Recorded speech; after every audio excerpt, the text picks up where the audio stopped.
غسل جنابت کرنا فرض ہے. حیض عورت کے لیے حیض کا غسل فرض ہے اور نفاس کا غسل بھی فرض ہے.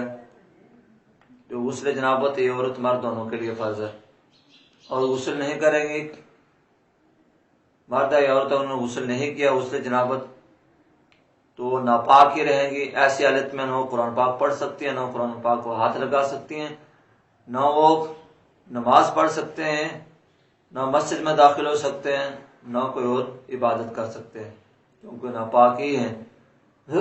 تو باقی کا غسل ہے وہ جلدی کرنا چاہیے. غسل جنابت میں تاخیر نہیں کرنی چاہیے بغیر کسی عذر کے. صبح جلدی اٹھ کر غسل کر لینا چاہیے. تاخیر کرے گا جان بوجھ کر بغیر کسی عذر کے تو یہ تاخیر اس کے لیے جائز نہیں ہے. تو غسل جنابت پوری احتیاط سے کرنا چاہیے.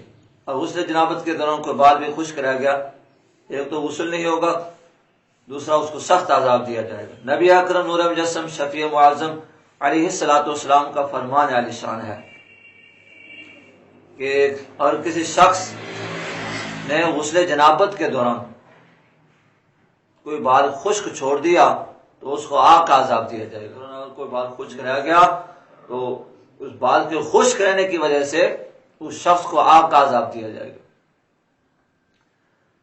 مولا کائنات حضرت مولا علی رضی اللہ تعالیٰ عنہ سے روایت ہے، فرماتے ہیں جب سے میں نے یہ فرمان سنا، جب سے میں نے حضور علیہ الصلوۃ والسلام کا یہ فرمان سنا کہ آپ نے فرمایا ہر بال کے نیچے جنابت ہوتی ہے، یعنی غسل کے دوران ہر بال کے نیچے پانی پہنچنا چاہیے، تو آپ فرماتے ہیں میں اس دن سے اپنے سر کا دشمن ہو گیا.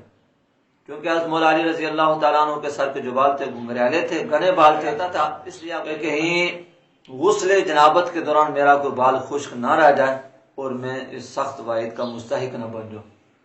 اس کی وجہ سے بالوں کے گھنے ہونے کی وجہ سے آپ نے ہمیشہ سر کا ٹن رکھا، سر کو منڈوا کر رکھا تاکہ غسل جنابت میرا نہ رہ جائے.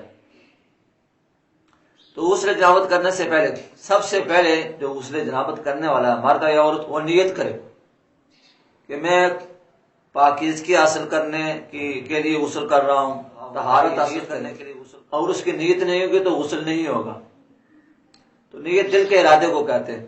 جب بندہ غسل کرنے کے لیے جا رہا ہے تو بس اس کا دل میں اس کا یہ ارادہ ہو کہ میں یہ ناپاکی کا غسل کر رہا ہوں، پاکیزگی حاصل کرنے کے لیے غسل کر رہا ہوں، تو یہ اس کی نیت ہی ہے. تو سب سے پہلے استنجا کرے، پھر جسم پر جو نجاست وغیرہ لگی ہے اس کو دھوئے، پھر دونوں ہاتھوں کو دھوئے. اس کے بعد پھر 3 بار کلی کرے اور 3 بار ناک میں پانی چڑھائے.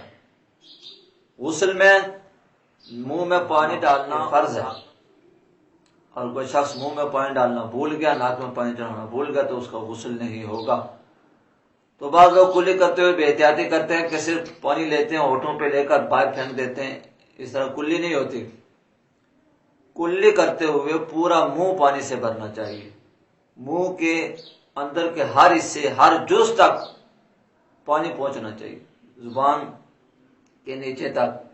اگر روزہ نہیں ہے تو غرارہ کرنا چاہیے، حلق تک پانی پہنچنا چاہیے. اور روزہ نہیں ہے تو دانتوں کے اندر کوئی چیز پھنسی ہوئی ہے تو اس کو پہلے نکال لینا چاہیے تاکہ وہ پانی کے لیے رکاوٹ نہ بن جائے. اور کسی نے دانت بناوٹی لگائے ہوئے ہیں تو غسل کے دوران ان کو اس دانتوں کو اتارے تاکہ وہ پانی کے لیے رکاوٹ نہ بنے. تو پانی منہ میں ڈال کر پانی کو گھمائے، جس منہ کے ہر جز تک پانی پہنچے. اس کے بعد 3 بار ناک میں پانی چڑھائے.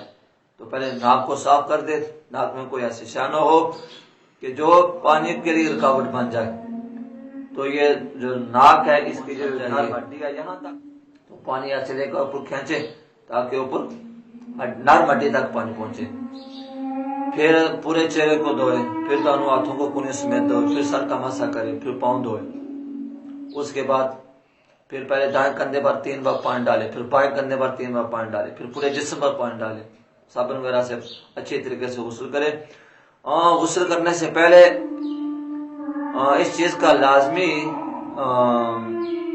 بندوبست کرے کہ جسم پر اگر کوئی چیز ایسی لگی ہے جو پانی کو جسم تک نہیں پہنچنے دیتی. تو مثلا عورتوں نے ناخن پالش لگائی ہوتی ہے تو اگر ایسی حالت میں انہوں نے غسل کیا تو ان کا غسل نہیں ہوگا، پہلے ناخن پالش اتارنی ہوگی کیونکہ ناخن پالش پانی کو جسم تک نہیں پہنچنے دیتی.